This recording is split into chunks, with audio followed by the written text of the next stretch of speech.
ప్రతిధ్వనికి స్వాగతం. ఒకే ఒక్క పర్యటన, ఒక్కటే సమావేశం, ఒకే ఒక్క ఫోటో ఇప్పుడు ఎన్నో ప్రశ్నలకు సమాధానంగా నిలుస్తోంది. ప్రపంచ రాజకీయ చిత్రాన్ని సరికొత్త కోణంలో ఆవిష్కరిస్తోంది.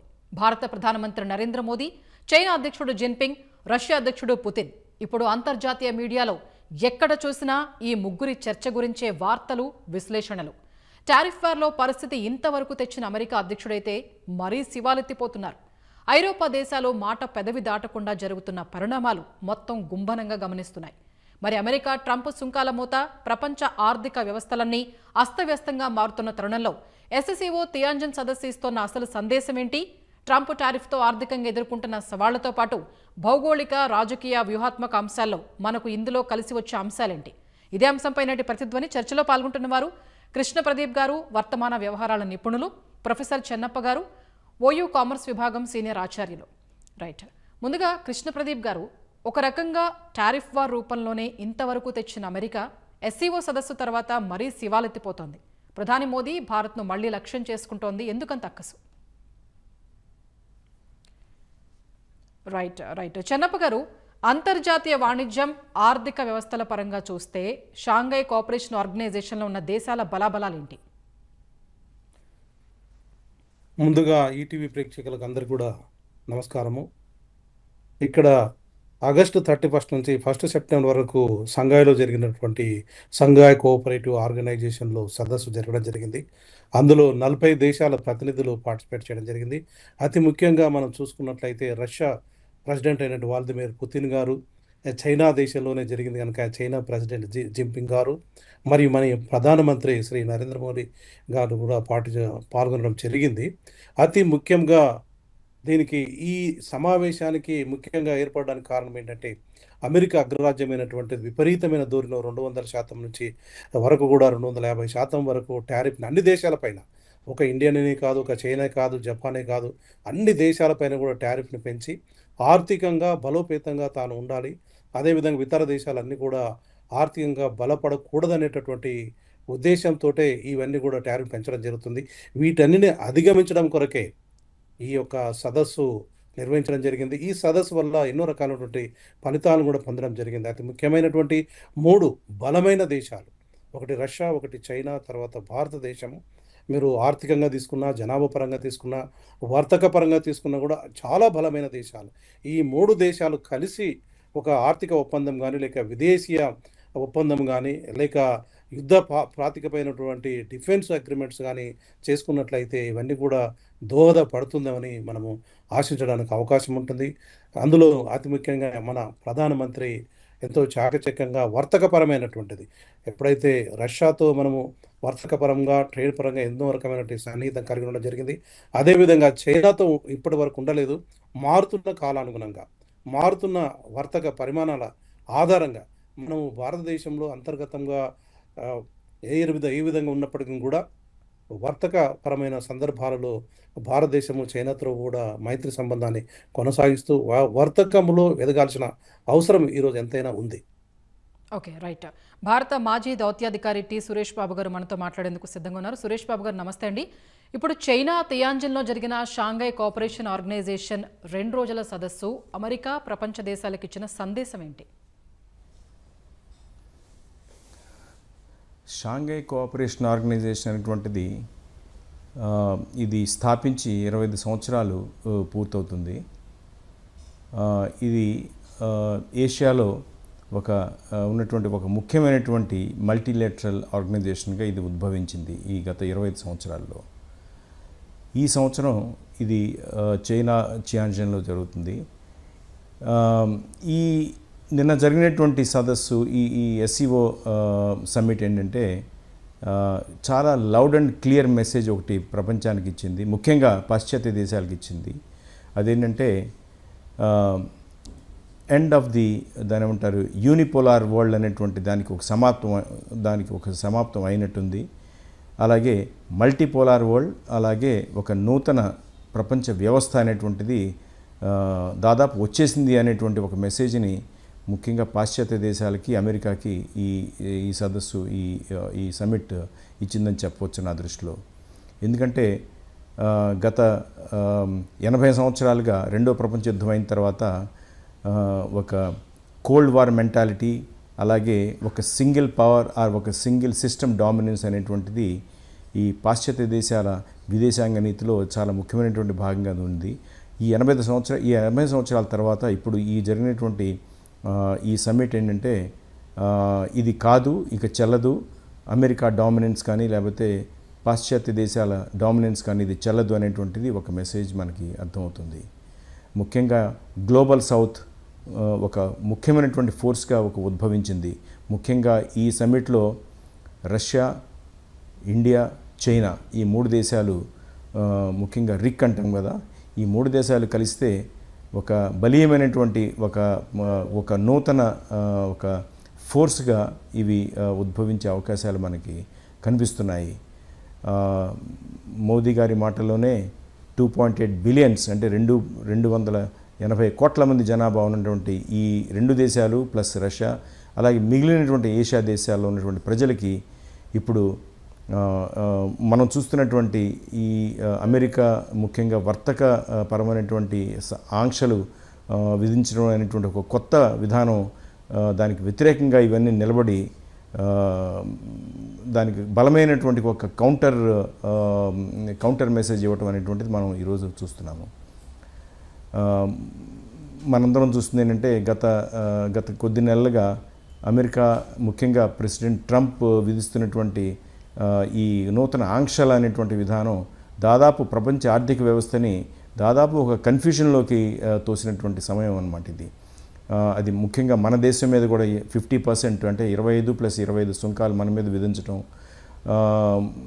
మనని ఒక అంటే అమెరికా వైపు మర్చుకోవడానికి ఒక ఫోర్స్ చేయడం అనేటువంటిది, ఏదేదో మనం రష్యాకి రష్యా దగ్గర చమురు కొంటున్నాము అనేటువంటి నెపంతో మన ఏదో పనిష్ చేయటము అనేటువంటి దాంతో మొదలైనటువంటి విధానానికి దీనికి మనం ఈ ఎస్సీఓలో మోదీ గారి ఇక్కడ వెళ్ళటం, అక్కడ ఈ సమ్మిట్లో పాల్గొనడం అనేటువంటిది ఒక ధీటైనటువంటి జవాబు ఇవ్వటం మనం చూస్తున్నాము. Okay, right. కృష్ణప్రదీప్ గారు, ఒక రకంగా టారిఫ్ వార్ రూపంలోనే ఇంతవరకు తెచ్చిన అమెరికా ఎస్సీఓ సదస్సు తర్వాత మరీ శివాలెత్తిపోతుంది. ప్రధాని మోదీ భారత్ను మళ్లీ లక్ష్యం చేసుకుంటోంది. ఎందుకంత అక్కసు? ఈ శివాలెత్తడం అనేది ఒక అసహనం అండి యాక్చువల్గా. ఎందుకంటే ఆపరేషన్ సింధూర్ దీనికి నేపథ్యం. ఆపరేషన్ సింధూర్ లో ఎప్పుడైతే ఈ పాకిస్తాన్ కి తర్వాత ఇండియాకి మధ్య సయోధ్య కుదర్చడం జరిగింది కావాలే అని చెప్పి ట్రంప్ ప్రకటించుకున్నారు. ఆ తర్వాత భారత ప్రధానమంత్రి పార్లమెంట్ వేదికగానే ట్రంప్ కి దీనికి అసలు ఏ సంబంధం లేదు అని చెప్పడం, దాంతో ట్రంప్ కి అసహనం మొదలెట్టింది. ఎందుకంటే ఈ ఉదాహరణ చూపించి ఆయన నోబెల్ ప్రైజ్ కొట్టేద్దాం అనుకున్నాడు. కానీ ఎట్టి పరిస్థితుల్లోనూ కూడా భారత ప్రధానమంత్రి దీనికి ఎట్టి పరిస్థితుల్లో అంగీకరించలేదు. దాంతో ఇక భారతదేశం మీద వ్యక్తిగత పగకి వెళ్ళిపోయారు, వ్యక్తిగత ప్రతీకారానికి వెళ్ళిపోయారు. అండ్ ఈ అసహనం ఏ స్థాయి వరకు చేరుకుంది అంటే ఇండియాలో కులపరమైనటువంటి విభజనలు కూడా తీసుకొచ్చే ప్రయత్నాలు చేస్తున్నారు.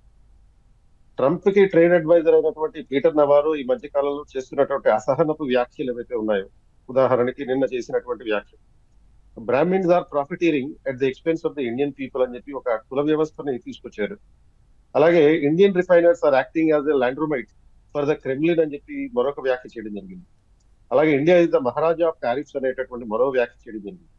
సో ఇటువంటి అసహనపు మాటలన్నీ కూడా ఎందుకంటే ట్రంప్ కి మనం ఈ నోబెల్ ప్రైజ్ ఇవ్వడం సంబంధించినటువంటి సపోర్ట్ ఇవ్వకపోవడమే ప్రధానమైనటువంటి కారణం. ఎందుకంటే ఒక పక్కన పాకిస్తాన్ వాళ్ళు ట్రంప్ కి నోబెల్ ప్రైజ్ ఇవ్వాలని చెప్పి ప్రపోజల్ చేశారు. దానికి ఇండియా ఎట్టి పరిస్థితుల్లోనూ అంగీకరించడం లేదు. సో ఇటువంటి నేపథ్యంలో ట్రెజరీ సెక్రటరీ స్కాట్ బెసెంట్ అనే అతను కూడా ఇండియా, చైనా, రష్యా ఈ ముగ్గురు కూడా బ్యాడ్ యాక్టర్స్ అని, and they are fueling the Russian war machine అని చెప్పి ఇటువంటి వ్యాఖ్యలు చేయడం జరుగుతున్నటువంటి పరిస్థితి. సో ఓవరాల్ గా చూసినప్పుడు భారతదేశం రష్యా అండ్ చైనాతో దగ్గర అవడం, అదేవిధంగా రష్యా నుంచి ఆయిల్ పర్చేసెస్ చేయడం ఒకటి, తర్వాత దాంతో టారిఫ్ యాక్షన్ చేపట్టినప్పటికీ కూడా ఎట్టి పరిస్థితుల్లోనూ దానికి లొంగకపోవడం ఒకటి, అండ్ అంతేకాకుండా భారతదేశం మల్టీ అలైన్మెంట్ పాలసీ తోటి ముందుకెళ్తుంది. అంటే నాన్ అలైన్మెంట్ రిలవెన్స్ లేదు ఇప్పుడు, నాన్ అలైన్మెంట్ కాకుండా మల్టీ అలైన్మెంట్ పాలసీ తోటి ముందుకెళ్తుంది. కాబట్టి మల్టీ అలైన్మెంటే కాకుండా ఆల్ అలైన్మెంట్ పాలసీ కూడా ఉంటుంది. ఈ ఆల్ అలైన్మెంట్ పాలసీ ప్రకారం భారతదేశం అమెరికాకి వ్యతిరేకంగా ఏమీ లేదు. కాకపోతే భారతీయుల యొక్క ప్రయోజనాలను దృష్టిలో పెట్టుకొని ఎస్ ట్రంప్ ఈ అమెరికన్ అగ్రికల్చరల్ బిజినెస్ ని తర్వాత డైరీ బిజినెస్ ని ఇండియాలోకి మోడీ గారు అనుమతించడం జరగట్లేదు. అండ్ సపోజ్ నెక్స్ట్ మంత్ భారతదేశంలో క్వాడ్ సమ్మిట్ జరగబోతుంది. ఈ క్వాడ్ సమ్మిట్ ఇది ప్రధానంగా ఇండియాకి అమెరికాకి ఉన్నటువంటి కౌంటర్ చైనా మీటింగ్. సో ఈ క్వాడ్ సమ్మిట్ కి అమెరికా రాకపోవడం అనేటటువంటిది అమెరికా యొక్క ఉద్దేశం తప్ప భారతదేశానికి సంబంధించి ఎటువంటి అమెరికాతో గానీ ఏ దేశంతో గానీ వ్యతిరేకత లేదు, శత్రుత్వం లేదు. సో ఇది కేవలం వ్యక్తిగత పగ ప్రతీకారాల ఆధారంగా మాత్రమే ట్రంప్ ఇటువంటి చర్యలకు పాల్పడుతున్నాడని చెప్పొచ్చు. సురేష్ గారు, ఎస్సీఓలో మిగిలిన అంశాలు అలా ఉంచితే ప్రతి ఒక్కరి దృష్టి నిలిచింది మోదీ పుతిన్ భేటీ, ఆ తర్వాత వారిచ్చిన ప్రకటనపైనే. దీనిలో ముఖ్యంగా గమనించాల్సిన అంశాలేంటి?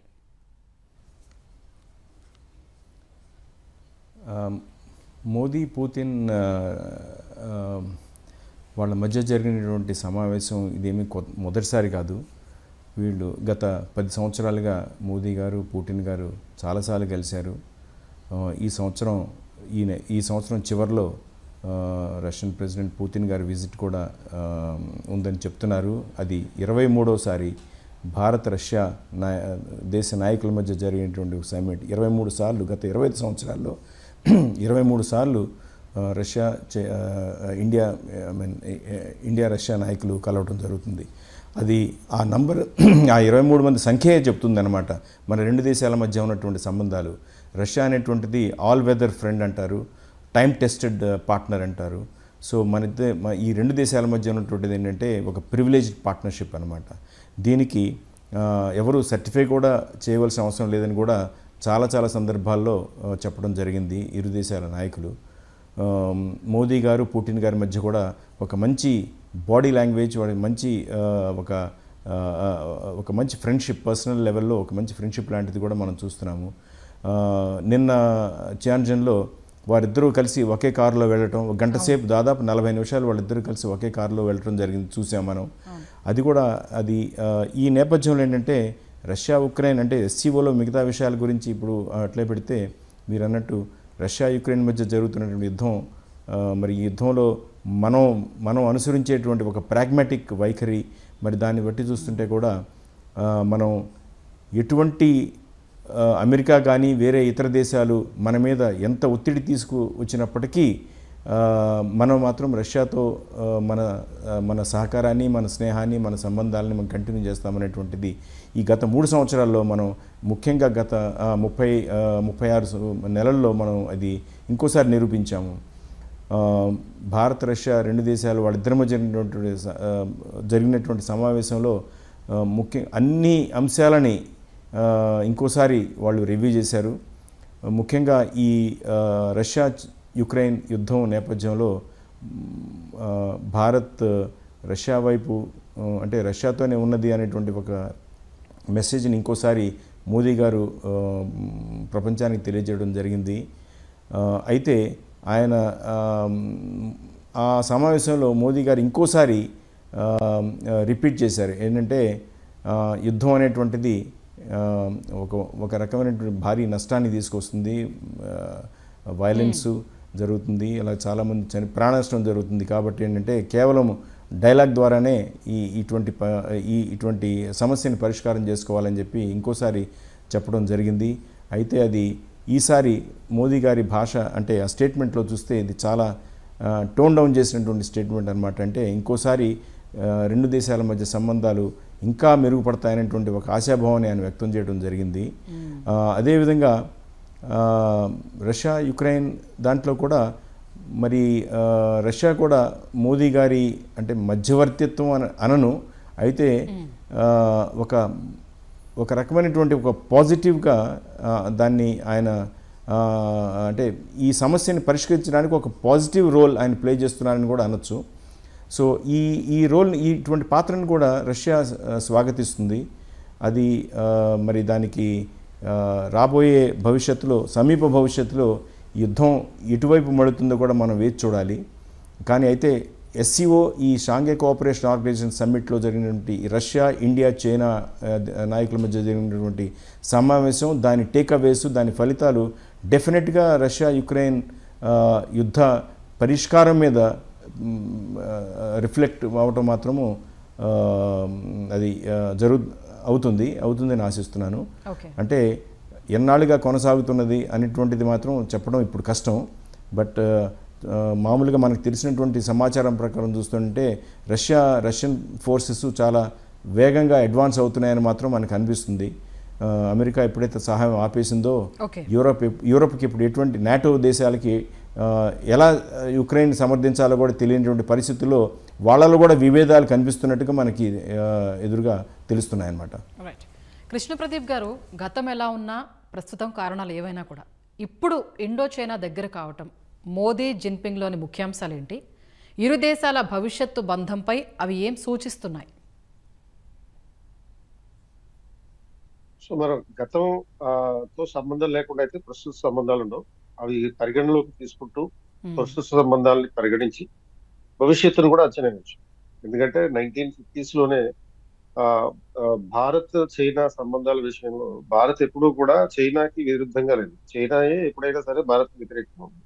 సో 50s లో 2 సార్లు యునైటెడ్ నేషన్స్ సెక్యూరిటీ కౌన్సిల్లో పర్మనెంట్ మెంబర్షిప్ వచ్చేటటువంటి అవకాశం ఉన్నప్పుడు నెహ్రూ గారు చైనా కోసం దాన్ని త్యాగం చేయడం జరిగింది.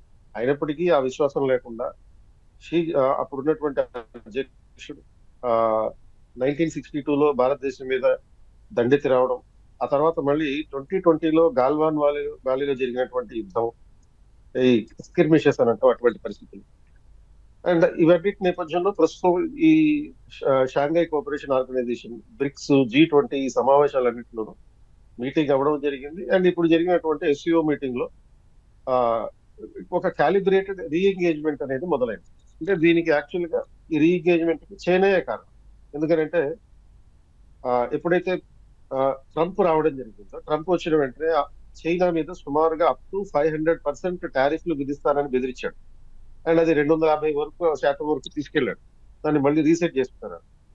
సో ఎప్పుడైతే ట్రంప్ ఈ రకంగా 500% వరకు చైనా మీద టారిఫ్లు విధిస్తారని బెదిరించడం జరిగిందో, అప్పుడే చైనీస్ అడ్మినిస్ట్రేషన్ భారతదేశానికి లేఖ రాసి ఈ ఇద్దరికి సంబంధాలు పునరుద్ధరించుకుందామనే ప్రయత్నం ప్రారంభించింది.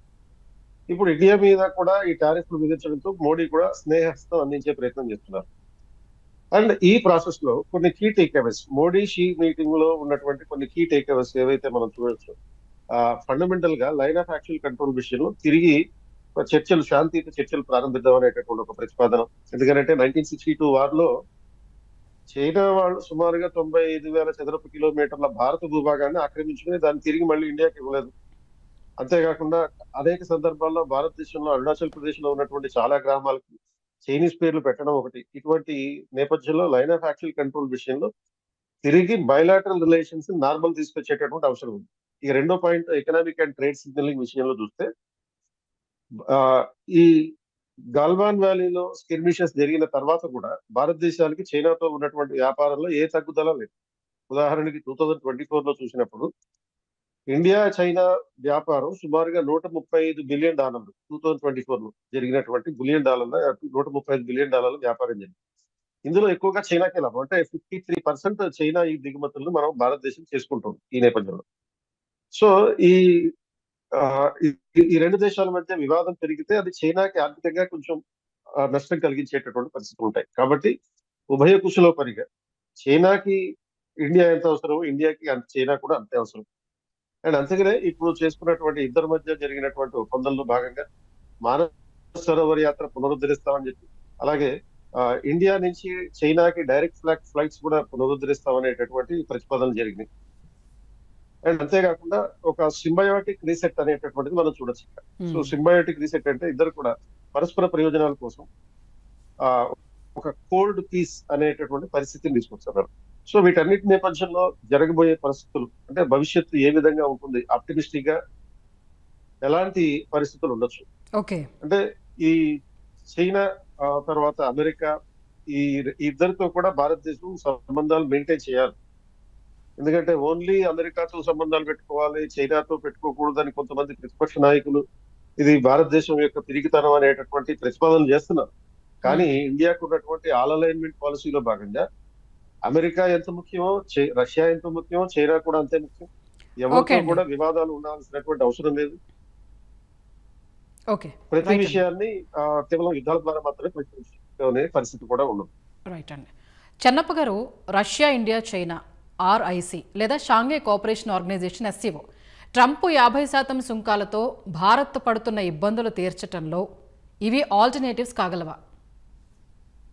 ఖచ్చితంగా ఆల్టర్నేటివ్ చూసుకోవాలి. ఎప్పుడైతే ఈ టారిఫ్ పెంచడం జరుగుతుందో, అసలు టారిఫ్ పెంచడానికి గల కారణాలని మా ప్యానెల్ మెంబర్ చెప్పినట్లుగా అతి ముఖ్యంగా అయినటువంటిది మొదటిది రష్యా నుంచి మనం క్రూడ్ ఆయిల్ని ఇంపోర్ట్ చేసుకోవడం అతి తక్కువ ధరకు ఆర్థికంగా బలపడుతుందని చేయడం కొరకు, మరి అదేవిధంగా వాళ్ళ నుంచి దిగుమతి చేసుకునే సందర్భాలలో కూడా అతి ముఖ్యమైనటువంటి అగ్రికల్చర్ ప్రోడక్ట్స్లో మనము మొక్కజొన్న అంటాం, కార్న్ కానీ, సోయాబీన్ కానీ, యాపిల్ కానీ, తర్వాత ఆల్మండ్ కానీ, ఎథనాల్ కానీ, ఇలాంటివన్నిటిపైన కూడా సుంకాన్ని విధిస్తే భారతదేశంలో ఉన్నటువంటి ఆర్థికంగా అతి ముఖ్యంగా అగ్రికల్చర్ వ్యవసాయం పైన ఆధారపడిన వాళ్ళకి ఇబ్బంది కలుగుతుంది. మళ్ళీ మనం ఒకవేళ ఎక్స్పోర్ట్గా తీసుకున్నట్లయితే భారతదేశం నుంచి అత్యధికంగా ఎక్స్పోర్ట్ చేస్తున్నటువంటిది టెక్స్టైల్. అందులో అత్యధికమైనటువంటి వాళ్ళు అన్స్కిల్డ్ ఎంప్లాయీస్ ఉండడం జరుగుతుంది. తర్వాత వచ్చేటటువంటిది మనకు లెదర్ ఇండస్ట్రీస్. మీరు మధ్యప్రదేశ్లో తీసుకున్నా, కాన్పూర్లో తీసుకున్నా, ఉత్తరప్రదేశ్ తీసుకున్నా, లెదర్ ఇండస్ట్రీ అనేటటువంటిది ఇక్కడ అన్స్కిల్డ్ లేబర్ ఎంప్లాయీస్ అనేటటువంటి అధిక శాతంలో ఉండేటటువంటిది. ఇంకో మూడవది తీసుకున్నట్లయితే మనకు ఈ రొయ్యలు ఎగుమతి, అంటే ఈ మత్స్యకారులు కూడా వేల సంఖ్యలో మనకు బే ఆఫ్ బెంగాల్ కానీ, సీ ఆఫ్ బెంగాల్ కానీ ఎంతో ఎన్కాచ్మెంట్ మనకు ఓషన్స్ ఉన్నాయి కనుక ఇక్కడ ఇవన్నీ కూడా ఎక్స్పోర్ట్ పైన విధించడం వల్ల, టారిఫ్ యూస్ మొత్తం విధించడం వల్ల డెఫినెట్గా ఇక్కడ అగ్రికల్చర్ కానీ, ఇక్కడ ఎంప్లాయ్మెంట్కి కానీ, తర్వాత అదేవిధంగా ఈ రొయ్యల అంటే ఉండేటటువంటి అక్వా సిస్టానికి కానీ అతి ముఖ్యంగా మనకు ఎంఎన్సీస్ అంటే నాట్ ఎంఎన్సీస్ ఇక్కడ చిన్న పరిశ్రమలు ఎంఎస్ఎంఈస్ ఇవన్నీ కూడా ఇబ్బంది పడుతున్నామని ఎన్నోసార్లు ద్వైపాక్షికంగా సెక్రటరీ లెవెల్లో చర్చలు జరిగినప్పటికీ 4 సార్లు చర్చలు జరిపినప్పటికీ భారతదేశము వీటికి అంగీకరించలేదు. ఈ అంగీకరించకపోవడం వల్లనే ఈ అమెరికన్ ట్రంప్ దాన్ని రూల్స్గా తీసుకొని వచ్చి దీనిపైన భారతదేశం పైన కూడా రుద్దడం జరిగింది. ఇక్కడ మీరు అన్నట్లుగా ఇది వర్తకం మాత్రమే. వర్తకంలో ఖచ్చితంగా మనం ఆల్టర్నేటివ్ చూసుకోవాల్సినటువంటి అవసరం ఉంటుంది. ఒక దేశము మనకు అధిక టారిఫ్ ఇచ్చినట్టయితే వేరే దేశాలకు ఎన్నో దేశాలు ఉండడం జరుగుతుంది. మనకు బ్రిటన్ సన్నిహితంగా ఉంది, తర్వాత మనకు రష్యా సన్నిహితంగా ఉంది, బ్రెజిల్ కానీ, పోలాండ్ కానీ, స్విట్జర్లాండ్ కానీ ఎన్నో ఇతర దేశాలతో ఉంది. అక్కడ ఉండేటటువంటి ప్రోడక్ట్ని మళ్ళీ మనము మలుచుకొని ప్రోడక్ట్ డైవర్సిఫికేషను, మార్కెట్ డైవర్సిఫికేషన్ చేసుకొని, ప్రైస్ డైవర్సిఫికేషన్ చేసుకొని ఇవన్నీ ముందుకెళ్తే తప్పకుండా మనము ఈ వర్తకంలో పోటీ తట్టుకోగలము. కొంచెం ప్రాథమికంగా ఈరోజు మనము చూసుకున్నట్లయితే స్టాటిస్టికల్ డేటా కూడా చూసుకున్నట్లయితే జీడిపిలో 0.5% నుంచి 0.6% వరకు ఈ ఫైనాన్షియల్ ఇయర్లో కొంత తేడాలు కలిగినప్పటికీ భవిష్యత్తులో దీన్ని ఒక గుణపాఠంగా తీసుకొని ఇతర దేశాలు, మా ప్యానలిస్ట్ చెప్పినట్లుగా యూనిపోలార్ సిస్టమ్ ఇక్కడ ఉండదు, మల్టీపోలార్ సిస్టమే. అన్ని దేశాలు ఆర్థికంగా ఎదగాలి, అన్ని దేశాలకు స్వతంత్రంగా ఉండాలి. ఏది యూనిఫైడ్ కరెన్సీ ఒక డాలరే కాకుండా అన్ని యూరో కానీ, తర్వాత రూపీ కానీ, రూపులు కానీ ఇవన్నీ కరెన్సీ కూడా మనకు మల్టీపోలార్గా వస్తే తప్పకుండా ఇవన్నీ నిలదొక్కుకోవడానికి అవకాశం ఉంటుంది. అదేవిధంగా ఇక్కడ మళ్ళీ భారతదేశం అతి ముఖ్యంగా పోటీని తట్టుకొని ఇతర దేశాలతో పోటీని తట్టుకోవాలంటే ఈ ప్రోడక్ట్ మ్యాపింగ్ అనేటటువంటి కూడా చేయాలి. అక్కడ ఏం అవసరం ఉంది, ఏ దేశానికి ఏ రకమైనటువంటి ప్రోడక్ట్ ఉంది, ఏ రకమైనటువంటి ప్రైసింగ్ ఉంది, దాని మొత్తాన్ని మనం సమీకృతం చేసుకొని ముందుకు వెళ్తే తప్పకుండా దానిని ప్రస్తుతానికి కొంత నష్టం జరిగినా భవిష్యత్తులో నిలదొక్కుకోవడానికి అవకాశం ఉంటుంది. అతి ముఖ్యంగా మనకు ఇప్పుడు చూస్తున్నది ఏంటంటే even export promotions council or సెల్ను కూడా ఒక 25,000 కోట్లతో ఏర్పాటు చేసి భారత ప్రభుత్వము భారత పర్టికులర్ అగ్రికల్చర్ ప్రోడక్ట్స్ కానీ, ఫిషరీస్ ప్రోడక్ట్ కానీ, తర్వాత అన్స్కిల్డ్ ఎంప్లాయీస్ని ప్రొటెక్షన్ ఇస్తూ ఐదర్ ఇంపోర్ట్స్ కానీ, ఎక్స్పోర్ట్స్ కానీ, సబ్సిడీని కానీ, ఇన్సెంటివ్ని కానీ, వితౌట్ లోన్స్ కానీ ఇచ్చేటటువంటి చర్యలను కూడా భారత ప్రభుత్వం చేపట్టింది. కనుక ఇలాంటిది ఒక తాత్కాలికమైన నిలదొక్కుకోవడానికి అయితే భారతదేశానికి అది అవకాశాలు చాలా మెండుగా ఉన్నాయి. సురేష్ గారు, ట్రంప్ టారిఫ్ వార్ నుంచి ఎస్సీఓ సదస్సులోని మోదీ పుతిన్ మధ్య చర్చల్లో కూడా రష్యా ఉక్రెయిన్ వార్ ప్రధానాంశంగా ఉంది. దాని ముగింపుపైనే మిగిలిన విషయాలు ఆధారపడినట్లు కనిపిస్తోంది. అది ఇప్పట్లో ముగిసే అవకాశం ఉందా? భారత్ ఆ నెపాన్ని ఎంతకాలం ముయ్యాలి?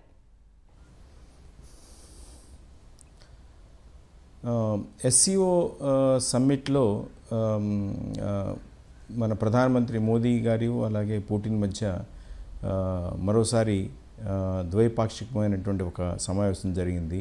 అంటే on the side lines of the summit అంటారు. ఇంకోసారి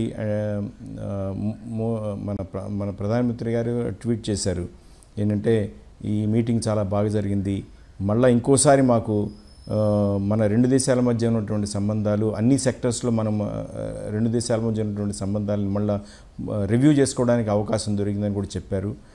ఆ తర్వాత కానీ విచిత్రం ఏంటంటే ఈ రష్యా యుక్రెయిన్ అనేటువంటి సబ్జెక్ట్ డెఫినెట్గానే వీరి ఇద్దరి మధ్య జరిగిన సమావేశంలో అది ఖచ్చితంగా ఈ ఇష్యూ ఒకటి అది మళ్ళా దాని మీద చర్చ జరిగింది.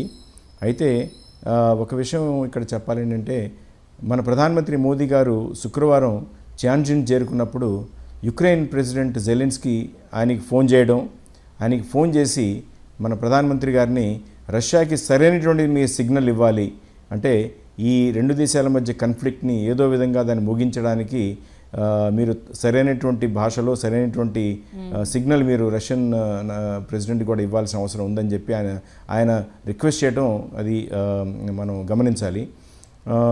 అయితే ఈ ఒక పక్క మనం ఈ రష్యా యుక్రెయిన్ ఈ యుద్ధాన్ని ఏదో విధంగా మనం ముగింపులో మనం కూడా ఒక ప్రధాన పాత్ర వహిస్తున్నామని చెప్పడం అది ఒక పక్క. ఇంకో పక్క పుటిన్ ఈ సమావేశంలో చెప్పేది ఏంటంటే అమెరికన్ ప్రెసిడెంట్ ట్రంప్ కూడా కొన్ని ప్రతిపాదనలు చేశాడు, మొన్న అలాస్కాలో మేము కలిసినప్పుడు కొన్ని కాంక్రీట్ ప్రపోజల్స్ మేము కూడా చేశాము దీన్ని సీజ్ ఫైర్ని చేయడానికి, అలాగే ఈ యుద్ధాన్ని ఒక కొలికి తీసుకురావడానికి ఇద్దరం కొన్ని ప్రతిపాదనలు చేసుకున్నాము అని చెప్పారు. కానీ దాన్ని ఆయన ఎలాబరేట్ చేయలేదు, అది ఏమిటి అన్నది మనకి ఇంకా తెలీదు. అయితే ఏంటంటే ఈ టారిఫ్ వార్ మన ట్రంప్ చేస్తున్నటువంటి ఈ టారిఫ్ వార్, మనకు వ్యతిరేకంగా చేస్తున్న టారిఫ్ వార్ రష్యన్ ప్రెసిడెంట్ కానీ రష్యన్ నాయకత్వం కానీ వీరు దాన్ని ఖండించారు.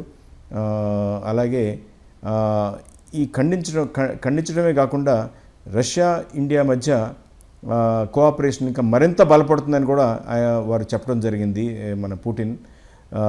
మరి అది ఒక పక్క ఏంటంటే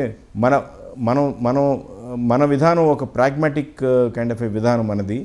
ఒక పక్క మనం రష్యాతో కోఆపరేషన్, రష్యాతో మనం స్నేహం చేస్తూ ఇంకో పక్క యూరప్తో కూడా అంటే అమెరికాతో ముఖ్యంగా అమెరికాతో కూడా మనం రిలేషన్స్ మనం కొనసాగిస్తున్నాము.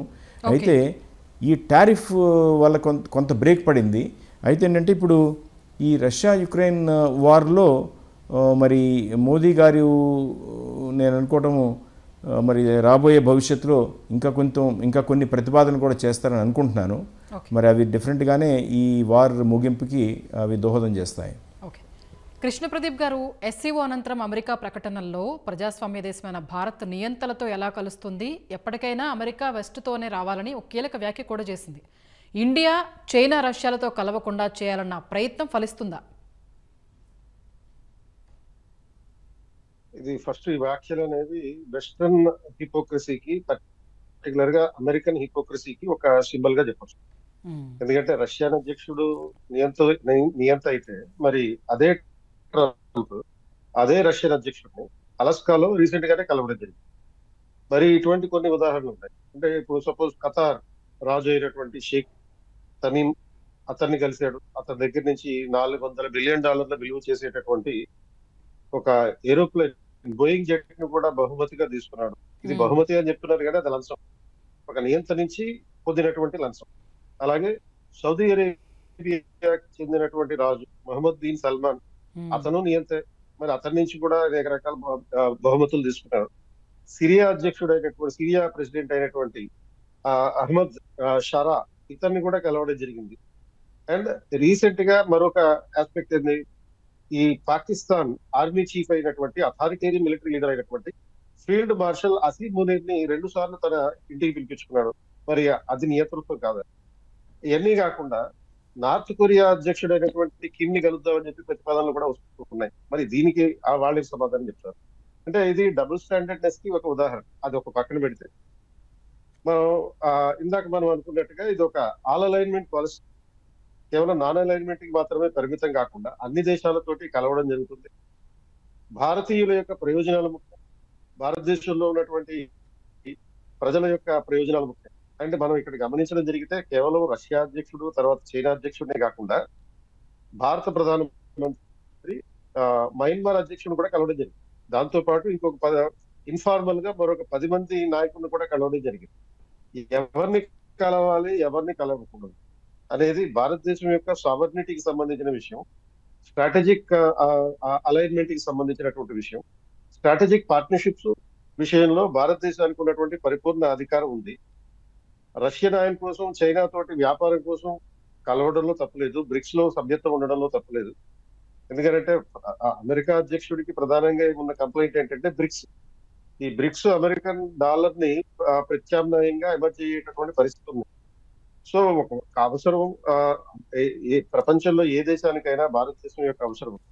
భారతదేశంలో డెమోక్రసీ ఉంది, డెమోగ్రఫీ ఉంది, అండ్ డెవలప్మెంట్ కూడా ఉంది. 2047 నాటికి ఎటువంటి పరిస్థితులు ఉంటాయో మనకు తెలుసు. రీసెంట్ గా ఆర్బీఐ నివేదిక ప్రకారం కూడా 7.8 జీడిపి పర్సెంటేజ్ అనుకున్న దానికన్నా ఎక్కువ సాధించడం జరిగింది. ఈ నేపథ్యంలో భారతదేశం ఎవరితో ఉండాలి, ఎవరితో ఉండాల్సిన అవసరం లేదు అనేది వాళ్ళు నిర్ణయించుకుంటారు తప్ప ఎవరు అమెరికా వాళ్ళు లేకపోతే రష్యా వాళ్ళు నిర్ణయించేటటువంటిది కాదు. సో ఇది ప్రస్తుతం ఉన్నటువంటి ప్రపంచ సంబంధాలు ఎలా ఉంటాయంటే రియలిజం అనేటటువంటి సిద్ధాంతం మీద ఆధారపడి ఇంటర్నేషనల్ రిలేషన్స్ అనేది. ఈ రియలిస్టిక్ పర్స్పెక్టివ్ ప్రకారం ఏ దేశానికైనా సరే తన దేశ ప్రజల యొక్క ప్రయోజనాలు ముఖ్యం తప్ప ఎవరో నిర్ణయించిన వాళ్ళతోటి కలవాలి, మరొకరు నిర్ణయించిన వాళ్ళతోటి కలవకూడదు అనేటటువంటిది కాదు. దీన్ని సింపుల్ గా చెప్పాలంటే మల్టీ వెక్టర్ డిప్లొమసీ అని, not exclusive alignment, multi vector diplomacy, multi alignment, all alignment అనే పాలసీ ప్రకారం భారతదేశం చర్యలు చేపడుతుంది తప్ప ఇది స్ట్రాటజిక్ అటానమీకి సంబంధించినటువంటి విషయం తప్ప ఒకవైపు క్వాడ్ సమావేశంలో అమెరికాతోనూ ఉంటుంది, అలాగే ఎస్సీఓ సమావేశంలో చైనాతో ఉంటుంది, బ్రిక్స్ సమావేశంలో అందరితోనూ కలుస్తారు.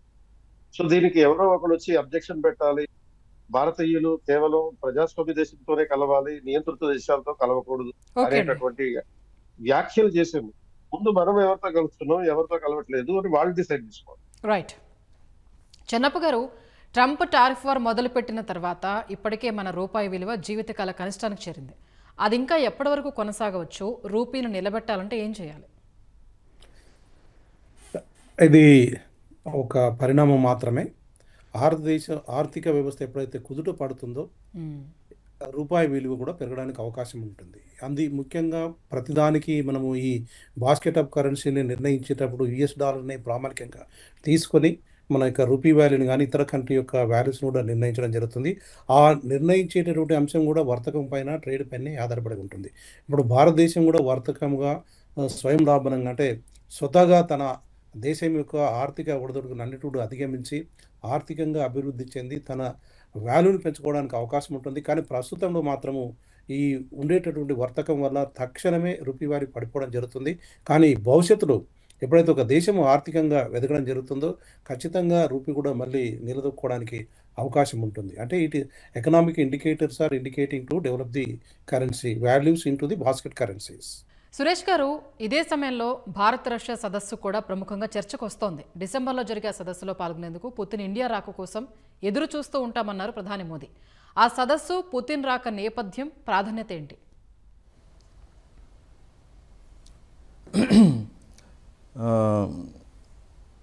ఇందాక నేను చెప్పినట్లు పుతిన్ 2000 సంవత్సరంలో ఈ రష్యాకి అధ్యక్షుడిగా నియమించబడ్డారు. 25 సంవత్సరాలుగా ఆయన మరి రష్యాకి అధ్యక్షుడిగా కొనసాగుతున్నారు. భారత్ రష్యా సంబంధాల చరిత్రలో చూస్తే ఇంతవరకు భారతదేశానికి వచ్చినటువంటి సోవియట్ కానీ రష్యా నాయకుల్లో పుతిన్ అందరికంటే ఎక్కువసార్లు భారత్ రావడం జరిగింది. నా దృష్టిలో సోవియట్ యూనియన్, అలాగే సోవియట్ యూనియన్లో పుట్టి తర్వాత సోవియట్ యూనియన్లోనే రాజకీయాల్లోకి వచ్చినటువంటి నాయకత్వం అనేటువంటి జనరేషన్లో బహుశా పుతిన్ చివరివాడు అయి ఉండొచ్చు.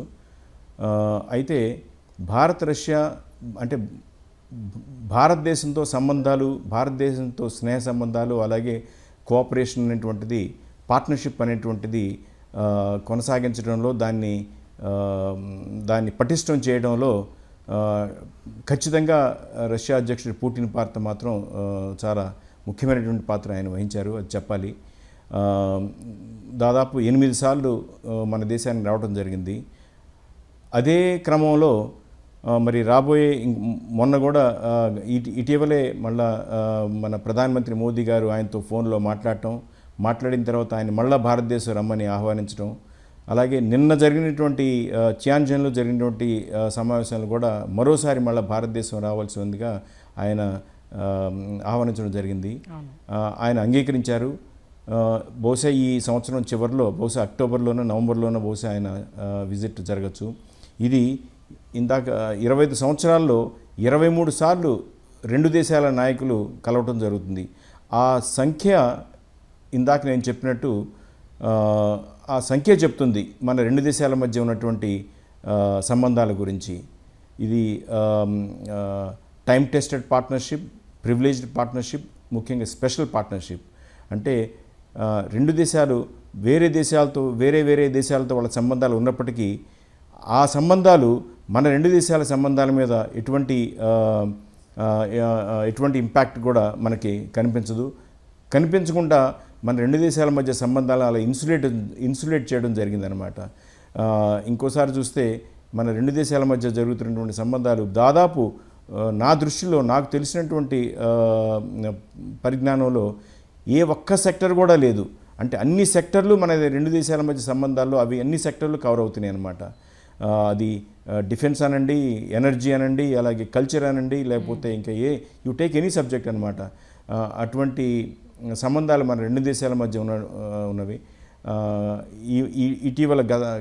ఇటీవల కాలంలో అమెరికా వైపు నుంచి మన మీద ఉన్నటువంటి టారిఫ్ వార్ అనేటువంటి నేపథ్యంలో కూడా రష్యా మనకి సహాయంగా నిలబడింది. ఇంకొక విషయం చెప్పాలి. గత 80 సంవత్సరాలుగా రెండో ప్రపంచ యుద్ధం అయిన తర్వాత యునైటెడ్ నేషన్స్ స్థాపించి 80 సంవత్సరాలు పూర్తవుతుంది ఈ సంవత్సరం. యుఎన్ సెక్యూరిటీ కౌన్సిల్లో మరి మన పర్మనెంట్ మెంబర్షిప్ కోసం మనం క్వాలిఫై అయినప్పుడు, అయ్యామని మనం డిక్లేర్ చేసినప్పుడు మొట్టమొదటి ముఖ్య దేశాల్లో రష్యా మన ఓపెన్గా సపోర్ట్ చేసింది. ఇప్పుడు కనుక యుఎన్ రిఫార్మ్స్ కనుక జరిగితే, సెక్యూరిటీ కౌన్సిల్ కనుక ఎక్స్పాండ్ జరిగితే మరి మనకి సపోర్ట్గా, మనకి ఓపెన్గా మనకి రష్యా సపోర్ట్ చేస్తుందని చెప్పి చాలాసార్లు రష్యా చెప్పడం జరిగింది. అంటే పుటిన్ ముఖ్యంగా ఆయన వేరే సందర్భాల్లో చెప్పడం జరిగింది. సో ఓవరాల్గా చెప్పాలంటే మనకి ఈరోజు అంతర్జాతీయ సంబంధాలలో నా దృష్టిలో the most dependable, the most trusted partner ఎవరంటే రష్యా అని చెప్పొచ్చు. అదేవిధంగా రష్యా కూడా భారతదేశం అనేటువంటిది ఏషియాలో ఒక ముఖ్యమైనటువంటి పవర్గా అది వారు గుర్తిస్తారు. అందుకనే వారు కూడా వారి విదేశాంగ విధానంలో భారతదేశానికి ఎటువంటి ప్లేస్ ఇవ్వాలో అది వాళ్ళకి బాగా తెలుసు. అందుకనే ఈ మోదీ పుటిన్ గారి నెక్స్ట్ యాన్యువల్ సమ్మిట్ ఏంటంటే మనకు ఉన్నటువంటి ఈ 2 దేశాల మధ్య ఉన్నటువంటి సంబంధాలకి, 2 దేశాల మధ్య ప్రజల మధ్య ఉన్నటువంటి సంబంధాలకి ఈ రాబోయేటువంటి బైలెటరల్ సమ్మిట్ ఏంటంటే ఇంకొక నిదర్శనంగా మనకి కనబడుతుంది. ఓకే, కృష్ణప్రదీప్ గారు, ఓవరాల్గా చూస్తే ఎస్సీఓ తియాన్జిన్ సదస్సు ఒక అంతర్జాతీయ వేదిక మాత్రమేనా, లేదంటే భవిష్యత్తు ప్రపంచ రాజకీయ సమీకరణాలకు మలుపు దిశ అవుతుందా? మధ్యలో చైనా పాకిస్తాన్ బంధం పరిస్థితి ఏంటి? అదలా ఉండగా కలిసి ముందుకు సాగగలవ ఇరు దేశాలు?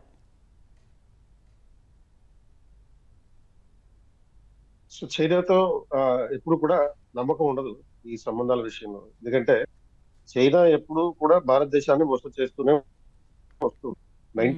కొన్ని ఉదాహరణలు చూస్తే చరిత్రలో 1954లో పంచశీల తీర్మానం ఒప్పందం జరిగిన తర్వాత 1962లో భారతదేశం మీద దాడి చేశారు.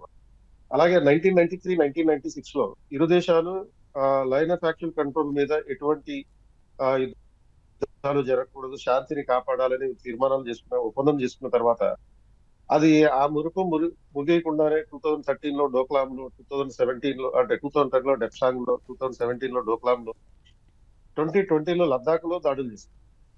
అండ్ అదేవిధంగా ఇప్పుడు సపోజ్ 2019లో చైనా అధ్యక్షుడు భారతదేశానికి విజిట్ చేసిన నెక్స్ట్ ఇయర్ అంటే 2020లో గాల్వాన్ క్లాషెస్ మొదలైతాయి. కాబట్టి చైనా మీద సంబంధాలు ఉండడం మంచిదే, కానీ గుడ్డిగా నమ్మాల్సినటువంటి అవసరం లేదు. ఓకే. అండ్ అదేవిధంగా చైనా మనకి ఎప్పుడు కూడా యునైటెడ్ నేషన్స్ సెక్యూరిటీ కౌన్సిల్లో శాశ్వత సభ్య దేశంగా గుర్తించాలని కోరుకోదు. చైనా పాకిస్తాన్ సంబంధాలు చూసినప్పుడు, ఈ పర్స్పెక్టివ్ లో చూసినప్పుడు, చైనా పాకిస్తాన్ రెండు కూడా ఈ స్టార్టింగ్ నుంచి ఆల్ వెదర్ ఫ్రెండ్షిప్ ఉంటుంది వీళ్ళిద్దరి మధ్య. ప్రధానంగా చైనా సిపెక్ పేరుతోటి, ఈ చైనా పాకిస్తాన్ ఎకనామిక్ కారిడార్ అనే పేరుతోటి బెల్ట్ అండ్ రోడ్ ఇనిషియేటివ్ లో భాగంగా ఆల్మోస్ట్ $10 బిలియన్ వరకు పాకిస్తాన్ కి అప్పులు ఇచ్చారు. కాబట్టి వాళ్ళ స్నేహాన్ని మనం కాదనలేము, అది శాశ్వత సంబంధం. అండ్ వీటన్నిటిని దృష్టిలో పెట్టుకునే భారతదేశం చైనా తోటి సత్సంబంధాలను మెయింటైన్ చేస్తూ ఉండాలి, తన జాగ్రత్తలో తను కూడా ఉండాలి.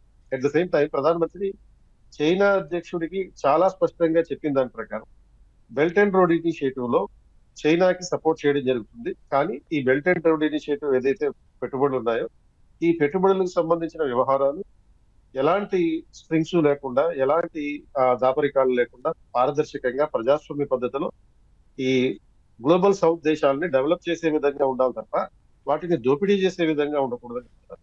కాబట్టి దానికి కూడా చైనా ఒప్పుకోవడం జరిగింది. సో ఈ మొత్తం ఈ స్టోరీలో షాంఘై కోఆపరేషన్ అనేది కేవలం ఒక సమ్మిట్ రూపంలో మాత్రమే కాకుండా ప్రపంచ భవిష్యత్తుని మార్చేటటువంటి ఒక మార్గదర్శకంగా చూడాల్సినటువంటి అవసరం ఉంటుంది.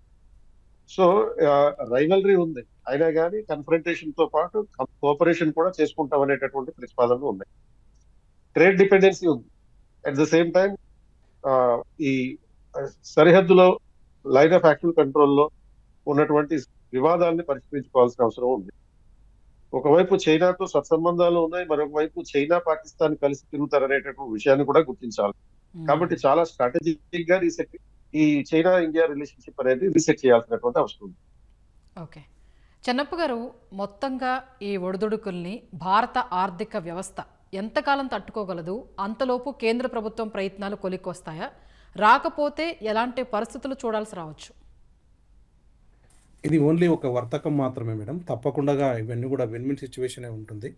ఒక అమెరికన్ టారిఫ్ విధించడం వల్ల, అదేవిధంగా ఒక చైనా, మన గౌరవ ప్యానల్ మెంబర్ చెప్పినట్లుగా, వాళ్ళు ఎప్పుడైతే ఈ డిఫెన్స్లో మనకు వ్యతిరేకంగా ఉన్నారే తప్ప వర్తకము వారికి అవసరము, మనకు అవసరం కనుక అది విన్ విన్ సిచ్యువేషనే ఉంటుంది. ఈరోజు ఒక ప్రాథమికంగా లేక టెంపరీగా కొంత ఒడిదుడుకులున్న భవిష్యత్తులో ఆర్థిక శక్తిగా ఎదగడానికి అన్ని హంగులు భారతదేశానికి ఉన్నాయి. అది మీరు నీరు తీసుకోండి, ల్యాండ్ తీసుకోండి, తర్వాత ఎన్విరాన్మెంట్ తీసుకోండి, తర్వాత ఇండస్ట్రీ తీసుకోండి, any sector you can take it name by name.